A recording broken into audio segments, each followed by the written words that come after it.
It's not enough anymore to have a big idea in B2B. You've also got to have a big, long idea. It has to be something that you can drill down throughout your organisation, and you can get your whole organisation to buy into. So what I'd like to understand is if Cadbury's were good, that guerrilla theme would have been taken through into their B2B distributor routes as well, and that probably would be the key. But it wasn't. It may or may not have been, but that would have been interesting to see how they then handled it. That big, long idea has to be differentiated.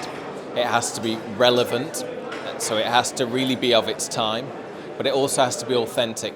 Business to business has always needed long ideas. The reason being is that many of these are highly considered purchases. From the time of inquiry to the time of purchase, if it's a big capital expense, it could be 2 years. You have to go out and grab your idea and take it out into different areas of the organisation, way outside your comfort zones. Well, we have that at one level, but because financial systems is made up of different businesses, equally there are other marketing departments who will plug into that, but then have their own campaigns. So you've then got this challenge of, keeping a global engagement versus something that's more tailored. It's very hard to move beyond just that idea for the quarter to get money in the till and look for that really long idea that nurtures client success, for the long range.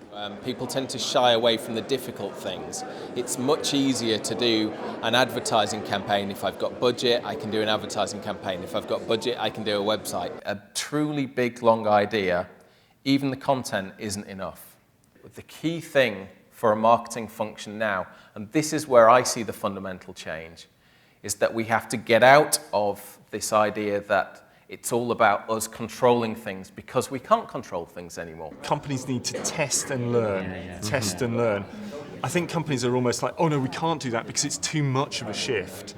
It's like, well, don't take that giant leap, just test it and see what changes can be made, and if it works or if it doesn't work. If it doesn't work, you haven't lost a lot. If it does work, you can transform your business. There is a lot more that marketeers could be doing to really test their ideas and really ensure that they get an organisational buy-in. So to ensure that the kind of brand experience and the kind of positioning and big ideas that you're putting out through your campaigns are really reflected in the service that customers receive every day. Your big idea has to be relevant enough that your customers look at it and think, actually, that's sufficiently different, but also sufficiently important to me that I'm prepared to work with this company as opposed to company B.